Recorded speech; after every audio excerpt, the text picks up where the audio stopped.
નમસ્કાર સાથી મિત્રો, એક્ઝામ સાથી ચેનલમાં આપ સૌનું હાર્દિક સ્વાગત. તમારી સમક્ષ ગણિત વિષયના 50 પ્રશ્નો આપણે લાવ્યા છીએ. તો 100 નંબરનો પ્રશ્ન છે, સમઘનની રેખા આકૃતિ જણાવો. તો જે સમઘન છે એની રેખા આકૃતિ. તો સમઘનમાં 6 પાસા હોય છે. કેટલા હોય છે? 6 હોય છે. તો આ જે સમઘન છે એમાં એ વિકલ્પ છે તો એમાં 1 2 3 4 5 6 7 છે, એટલે કે એ તો નહીં આવે. હવે બી છે એમાં પાસા તો 1 2 3 4 5 છે, તો બી પણ નહીં આવે. હવે 1 2 3 4 5 6 7 સી પણ નહીં આવે. તો આપણો જે સાચો જવાબ કયો છે? ડી છે. કયો છે? ડી. તો 100માં ડી આવશે. હવે 101 નંબરનો પ્રશ્ન છે, 999 ગુણ્યા 9 કરવાના છે. તો તમે 999 ગુણ્યા 9નો ગુણાકાર કરશો તો આપણો જે જવાબ છે એ કેટલો આવે છે? તો 999 ગુણ્યા 9, બરાબર. તો 9 81 થાય છે.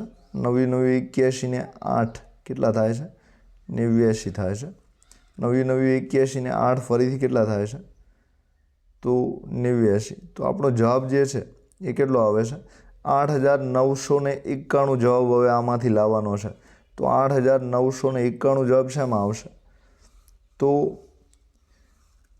9999 એમાંથી 1008 આપણે બાદ કરશું તો આપણો જે જવાબ છે 8991 આવી જશે. તો કયો સાચો જવાબ છે? સી સાચો છે. કયો? સી સાચો છે. જવાબ લખવા બેસો છો ત્યારે બધા વિકલ્પો ચેક કરવા ફરજિયાત જરૂરી છે. તો એના લીધે સરળતા તમને જવાબ મળી જાય. હવે 102 નંબરનો પ્રશ્ન છે, 100 ગુણ્યા અહીં નીચે આપેલી છે એ સંખ્યા કરવાની છે. તો 450 આવે. તો 100 ગુણ્યા 4થી ઓછી કરશો તો 100 ગુણ્યા 4થી ઓછી કરો તો 400 આવે, કાં તો 400થી ઓછા. 5થી વધારે કરો તો 500 ઉપર જતા રહો તો પણ 450 જવાબ ના આવે. 4 અને 5ની વચ્ચે તમે કરો છો તો 4 અને 5, દાખલા તરીકે 100 ગુણ્યા 4.5 કરશું આપણે. 100 ગુણ્યા 4.5 તો આપણો જવાબ 450 આવશે. તો સી જવાબ સાચો છે. કયો છે સાચો? સી જવાબ સાચો છે. હવે 3 અને 4ની વચ્ચે આપણે કરીએ છીએ તો વધારે 400 સુધી જવાબ આવે, એટલે એ પણ નહીં આવે. હવે 103 નંબરનો પ્રશ્ન છે, 1 સેન્ટીમીટર લંબાઈ ધરાવતા 8 ચોરસ ટુકડીઓની મદદથી વધુ કેટલા લંબચોરસ આપણે બનાવી શકીએ? તો 1 સેમી લંબાઈ ધરાવતા 8 ચોરસ ટુકડાઓની મદદથી વધુ કેટલા લંબચોરસ બની શકે છે? તો 1 સેમી લંબાઈ ધરાવતા કેટલા ટુકડા છે? 8. કેટલા છે? તો આ 1 સેમી છે. હવે ટુકડા કેટલા કયા છે? 8. કેટલા? 8. તો 1. હવે 8 કયા છે? બરાબર. તો 4 4 ના થશે 2. ટુકડા હજુ વધી ગયા છે.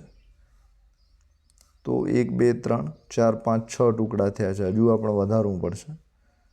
તો 1 સેમી લંબાઈ ધરાવતા 8 ચોરસ ટુકડાઓની મદદથી વધુ કેટલા લંબચોરસ બની શકે? તો હજુ 1 સેમી લંબાઈ ધરાવતા 8 ચોરસ ટુકડાઓ, બરાબર. તો 1 સેમીની જ આપણે બનાવવાના છે. તો 1 સેમીના આવા કુલ 8 બનશે. કેટલા બનશે આવા? લાઇનસર કુલ 8 બનશે. નજીક હોય, થોડું દોરવામાં તકલીફ પડે છે. તો આવા કુલ 8 હોય તો 8માંથી વધુ કેટલા લંબચોરસ બનશે? તો ચોરસના 2 ટુકડાઓ આપણે ભેગા કરીએ. કેટલા ભેગા કરીએ? ચોરસના 2 ભેગા ટુકડા કરીશું તો એક લંબચોરસ બને છે. એના સિવાય લંબચોરસ જે છે બનતો નથી, બરાબર.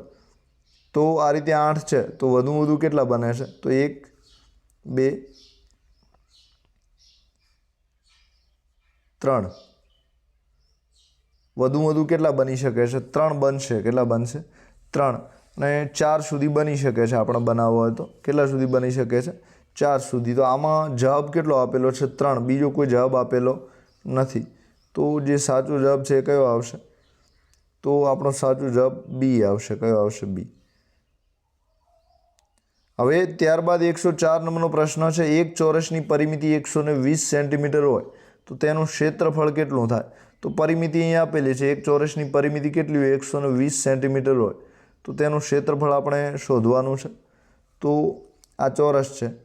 હવે એની પરિમિતિ 120 આપી છે. કેટલી આપી છે? 120 આપી છે. તો પરિમિતિમાં ચારેય બાજુનો સરવાળો હોય છે તો અહીં 30 હશે. કેટલા હશે? ચારે બાજુ 30 હશે, બરાબર. તો 120 થાય, બાકી થાય નહીં. તો હવે એનું ક્ષેત્રફળ શોધવાનું હોય તો ક્ષેત્રફળનું સૂત્ર તમે લંબાઈ ગુણ્યા પહોળાઈ. શું આવશે? લંબાઈ ગુણ્યા પહોળાઈ. તો લંબાઈ અને આ પહોળાઈ તો 30 ગુણ્યા 30 થશે. 30 ગુણ્યા 30 તો 900 ક્ષેત્રફળ થશે. કેટલું થશે? 900. તો આપણો જે સાચો જવાબ છે એ કયો આવશે? તો ડી જવાબ સાચો છે. 105 નંબરનો પ્રશ્ન છે. નીચે આપેલા આકૃતિ પૈકી કયો આચ્છાદિત ભાગ 1/4 દર્શાવતો નથી? તો 1/4 ન દર્શાવે એવો ભાગ તમારે શોધવાનો છે.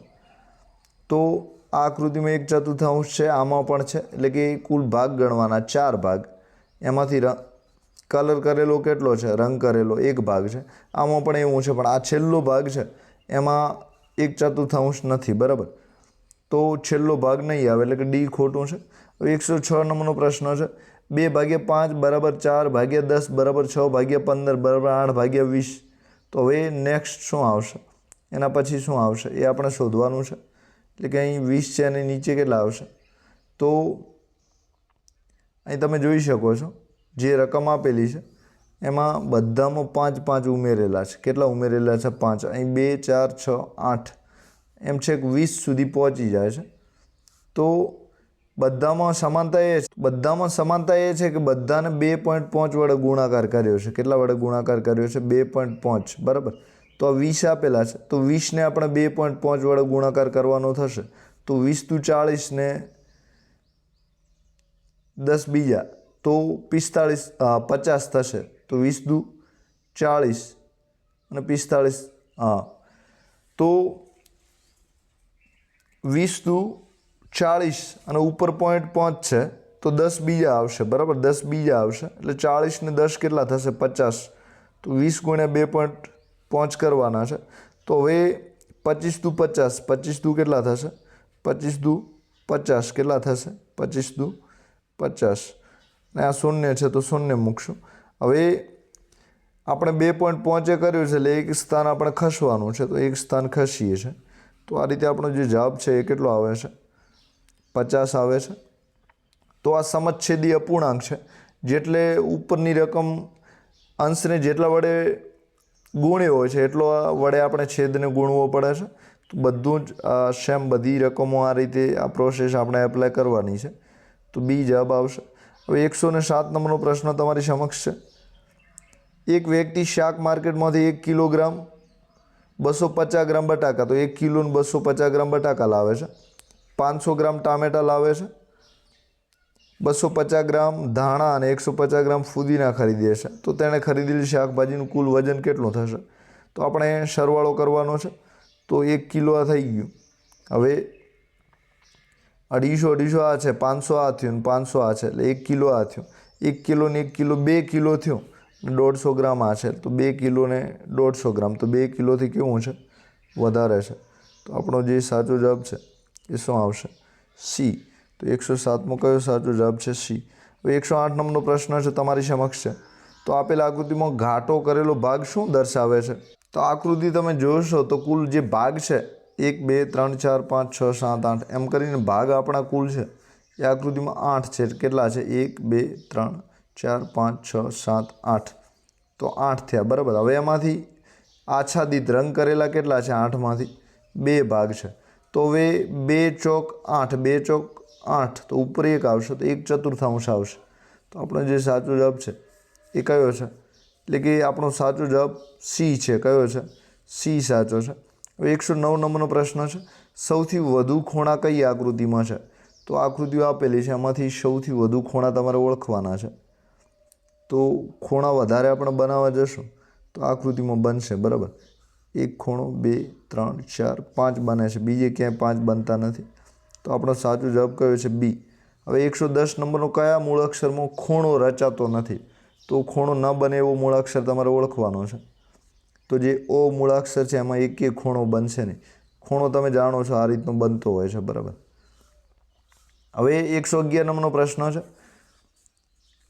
8,54,07,521 ને ભારતીય લેખન પદ્ધતિમાં લખવાનું છે. તો આપણે અલ્પવિરામ કરીને જે લખીએ છીએ એ રીતે લખવાનું છે. કઈ રીતે લખાશે?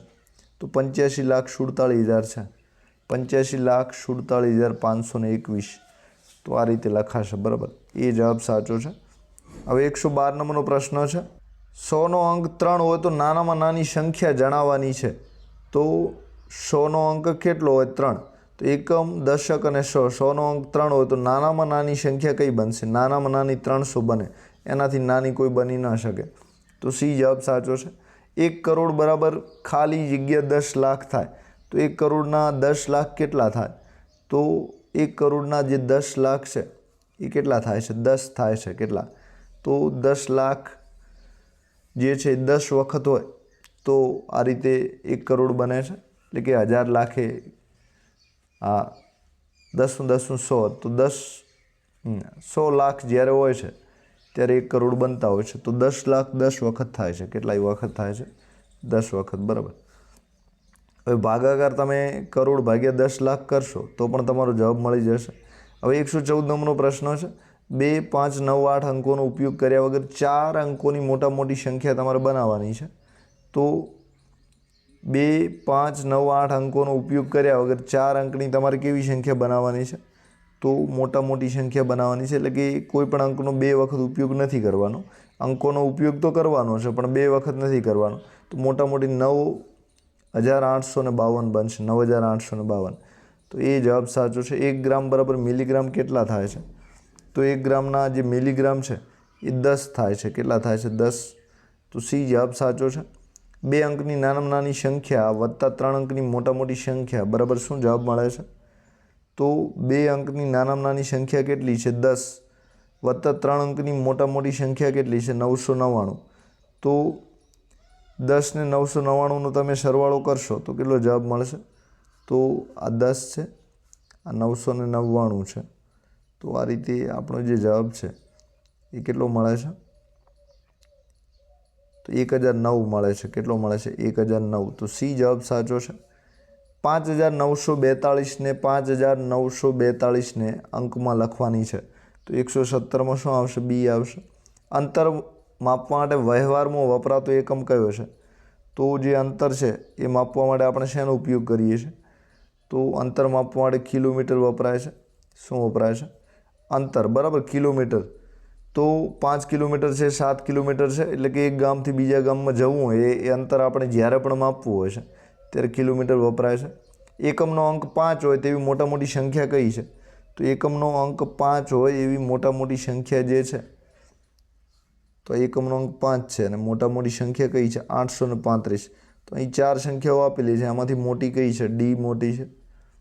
હવે 120 નંબરમાં આપેલ સંખ્યાનો અંતે 0, 2, 4, 6, 8 હોય તો તે ખાલી જગ્યા વડે વિભાજ્ય છે.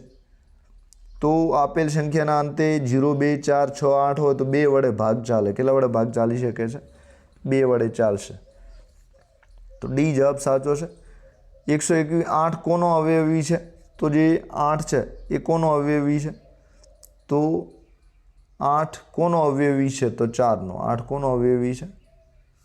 તો 4નો છે. તો જે 8 એ કોનો અવયવી છે? તો 4 × 4, 4 × 2 = 8. તો આ રીતે બનશે અલગ અલગ. તો 8 4નો અવયવી છે. કોનો છે? 4નો, બરાબર. હવે ત્યારબાદ 123 નંબરનો પ્રશ્ન છે, આપેલ સંખ્યાના અંતે 0 અથવા 5 હોય તો તે ખાલી જગ્યા વડે વિભાજ્ય છે. તો આપેલ સંખ્યાના અંતે 0 અથવા 5 હોય તો એને 5 વડે જ ભાગી શકાય છે. એટલે કે સી જવાબ છે. હવે જે સંખ્યાના ફક્ત 2 અવયવો હોય તેને આપણે શું કહીએ છીએ? તો જે 2 સંખ્યાના 2 જ અવયવો હોય તેને આપણે અવિભાજ્ય સંખ્યા તરીકે ઓળખીએ છીએ. તો બી જવાબ સાચો છે. હવે 124 નંબરનો 4ના અવયવો જણાવો. તો 4ના અવયવો તમારે ઓળખવાના છે. કયા કયા છે? તો 4ના અવયવો 1 અને 4. 4ના અવયવો કેટલા હોય? 1 અને 4. તો કુલ 2 અવયવો છે. કેટલા છે? 2. હવે 125 નંબરનો આપેલ સંખ્યાની અવયવીની સંખ્યા ખાલી જગ્યા છે. તો જે આપેલ સંખ્યા છે એના અવયવીની સંખ્યા આપણે ઓળખવાની છે. તો કેટલી થશે? તો જે 4 છે એના અવયવો આપણે જોઈશું. તો 4ના જે અવયવો છે 1, 2 અને 4, 3 અવયવો થાય છે. સંખ્યામાં કેટલા? 3. તો આમાં કોઈ જવાબ આપેલો નથી. તો 124 નંબરનો પ્રશ્ન છે રદ થવાને લાયક છે. આપેલ સંખ્યાની અવયવીની સંખ્યા ખાલી જગ્યા છે. તો આપેલ સંખ્યાના જે અવયવી છે વધારેમાં વધારે કેટલા હોઈ શકે છે? તો અનંત હોઈ શકે છે, એટલે કે એનો કોઈ પારો હોતો નથી, એટલે સી જવાબ છે. નીચેનામાંથી અવિભાજ્ય સંખ્યા તમારે 126માં ઓળખવાની છે. તો અવિભાજ્ય સંખ્યા જે 23 છે એની એ સંખ્યાનો કોઈ સંખ્યા વડે ભાગ નહીં ચાલે, એટલે કે એના 1 અને 23 આ બે જ અવયવો છે. તો અવિભાજ્ય સંખ્યા કઈ છે? 23. 127માં દરેક અવયવ એ આપેલી સંખ્યા કરતાં ખાલી જગ્યા હોય છે. તો દરેક અવયવ જે હોય છે એ આપેલી સંખ્યા કરતાં કેવો હોય છે? તો નાનો અને મોટો. તો દરેક અવયવ એ આપેલી સંખ્યા કરતાં નાનો કે મોટો હોઈ શકે છે. આપેલી સંખ્યા કરતાં કેવો હોઈ શકે છે? નાનો કે મોટો. બરાબર. 128 નંબરનો પ્રશ્ન છે. સૌથી નાની અવિભાજ્ય સંખ્યા કઈ છે? તો સૌથી નાની અવિભાજ્ય સંખ્યા જે છે એ 2 છે. કઈ છે? 2. બે ક્રમિક સંખ્યાઓનો ગુસ્સા કેટલો થાય છે? તો જે બે ક્રમિક સંખ્યાઓ એનો ગુસ્સા હંમેશા કેટલો થતો હોય છે? 1. બે ક્રમિક સંખ્યાનો ગુસ્સા કેટલો થશે? 1. બરાબર. દાખલા તરીકે 3 અને 4 છે તો એનો ગુસ્સા બંનેમાં 1 આવે તો 1 થશે. 130 નંબરમાં ખાલી જગ્યાએ અવિભાજ્ય કે વિભાજ્ય સંખ્યા નથી. તો 1 જે છે એ અવિભાજ્ય કે વિભાજ્ય સંખ્યા નથી, કારણ કે અવિભાજ્ય સંખ્યા 2થી ચાલુ થાય છે. તો કયો જવાબ આવશે? સી. 6 અને 5નો લસા તમારે શોધવાનો છે. તો 6 અને 5નો જે લસા છે એ કેટલો થશે? તો 6 અને 5નો લસા 30 થાય. કેટલો થાય? 30. તો અહીં કોઈ જવાબ આપેલો નથી. તો 131માં તમામ વિકલ્પો ખોટા છે. 1 ગુણ બધાને મળશે. હવે 132માં જે બે સંખ્યાના સામાન્ય અવયવ ફક્ત ખાલી જગ્યા હોય તેને અવિભાજ્ય પણ કહે છે. તો જે બે સંખ્યાના સામાન્ય અવયવ ફક્ત 1 હોય તેને આપણે અવિભાજ્ય પણ કહીએ છીએ. કેટલો અવયવ હોય? 1. 132માં 1 જવાબ આવશે. પણ નીચેનામાંથી ત્રિકોણના નામ તમારે જણાવવાના છે. તો ત્રિકોણ કયા કયા છે એ ઓળખવાનું છે. તો નીચેનામાંથી ત્રિકોણ સમદ્વિબાજુ, કાટકોણ, સમબાજુ બધા જ ત્રિકોણ કહેવાય છે. તો આપણો જવાબ આપેલ તમામ આવશે. 134માં રેખા એ ખાલી જગ્યા માપ ધરાવે છે. તો રેખા જે છે એ કેવું માપ ધરાવે છે? તો રેખાનું માપ અનંત હોય છે. બરાબર. રેખા ક્યાંય અટકતી નથી, એટલે કે ડી જવાબ સાચો છે. વર્તુળ એ ખાલી જગ્યા બિંદુઓનું બનેલું છે. તો જે વર્તુળ છે એ અનંત બિંદુઓનું બનેલું હોય છે, એટલે કે એના બિંદુઓની કોઈ સીમા હોતી નથી, એટલે કે સી જવાબ છે.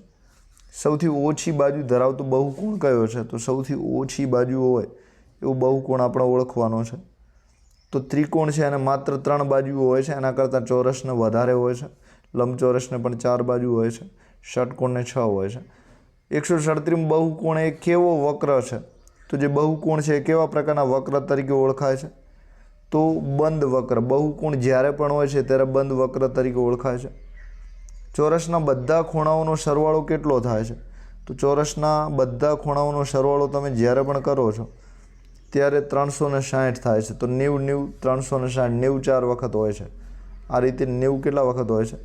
4. તો ડી જવાબ સાચો. તો વર્તુળની જીવા બરાબર વર્તુળનો ખાલી જગ્યા હોઈ શકે. તો વર્તુળની જીવા બરાબર વર્તુળનો વ્યાસ હોઈ શકે. શું હોઈ શકે છે? વ્યાસ. તો એ જવાબ સાચો છે. બાકી આમાંથી એક પણ નહીં આવે, એટલે કે એ જવાબ સાચો છે. હવે 140માં આ લંબાઈવાળા ચોરસની પરિમિતિ તમારે જણાવવાની છે. તો જે લંબાઈવાળા ચોરસની પરિમિતિ કેટલી થશે? તો આઈ હોય તો એની પરિમિતિ કેટલી થશે? 1 હોય તો 1 જ થાય. કેટલી થાય? તો આઈ લંબાઈવાળા ચોરસની પરિમિતિ કેટલી થશે? આઈ થશે. એલ હોય તો એલ થાય. બરાબર. એલ લંબાઈવાળા ચોરસની પરિમિતિ એલ થશે.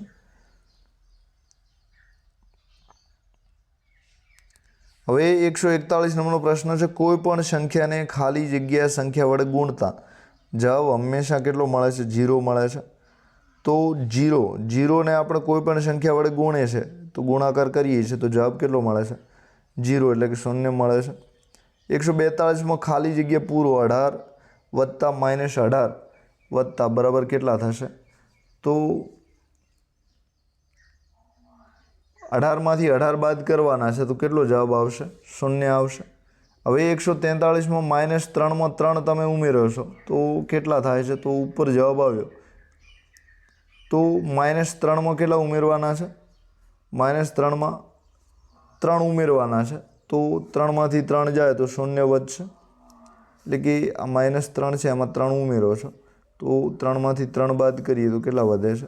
0 વધે છે. 0ની ડાબી બાજુ જતાં કેવી સંખ્યાઓ મળે છે? તો 0ની આપણે ડાબી બાજુ જઈએ છીએ તો સંખ્યા રેખા આ રીતની હોય છે. ડાબી બાજુ જઈએ છીએ તો આપણને ઋણ સંખ્યાઓ મળે છે, વચ્ચે 0 અને જમણી બાજુએ ધન સંખ્યાઓ મળે છે.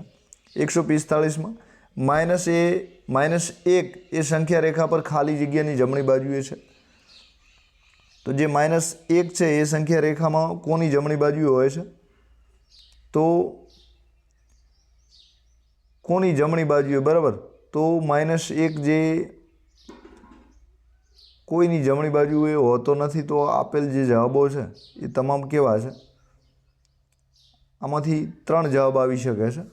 એટલે કે -11, -8, -3, બરાબર. તો આ રીતે આપણા ઓપ્શન બધા ખોટા છે. તો બી, સી અને ડી આમાંથી જે પણ લખ્યું એ સાચો છે. હવે 146 નંબરનો, સંખ્યા રેખા પર ઋણ પૂર્ણાંકની બાદબાકી કરતાં આપણે ખાલી જગ્યા બાજુએ ખસીએ છીએ.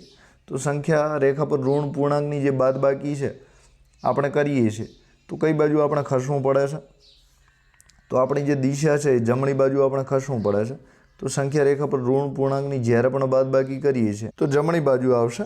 હવે 147માં બે પૂર્ણાંક સંખ્યાઓનો સરવાળો હંમેશા કેવો થાય છે? તો બે પૂર્ણાંક સંખ્યાઓનો સરવાળો છે હંમેશા પૂર્ણાંક મળે છે. એ જવાબ સાચો છે. સંખ્યા રેખા પર 3થી ડાબી તરફ 3 એકમ જતાં કઈ સંખ્યા મળશે? તો 3થી આપણે 3 એકમ કઈ તરફ જવાનું છે? ડાબી. તો આ સંખ્યા રેખા છે, અહીંયા 3 લખેલા છે. હવે 3 એકમ આપણે કઈ તરફ જવાનું છે? ડાબી. તો 1, 2 અને 3 તો 0 મળશે. કેટલું મળશે? 0. એટલે કે ડી જવાબ છે. શોધો 35 વત્તા -20. તો 35માંથી -20 તમારે બાદ કરવાના છે. તો કેટલા આવશે? 15 આવશે. તો મોટી નિશાની, જે સંખ્યા મોટી હોય એની આગળ જે નિશાની હોય રહે તો આને આગળ વધતા છે તો વધતા રહેશે. હવે 150માં સત્ય વિધાન ચકાસો. તો જે વિધાન આપેલા છે એમાંથી આપણે સાચું વિધાન ઓળખવાનું છે. તો -88 વત્તા 8. તો -88માંથી 8 કાઢીએ છીએ તો માઇનસ જે મોટી સંખ્યા 88 છે એની આગળ માઇનસ છે તો જવાબમાં પણ માઇનસ નિશાની રહેશે. તો આપણો સાચો જવાબ કયો આવશે? સી. બાકીના 90માંથી -90 કરીએ છીએ તો -81 આવે. એટલે કંઈ પ્લસ આપેલા છે. હવે 7માં 70 કાઢીએ તો -63 વધે છે. આ પણ ખોટો છે. તો આપણો જે સાચો જવાબ છે એ કયો આવશે? તો આપણો સાચો જવાબ સી આવશે. તો આપ સૌનો આભાર. Thank you very much.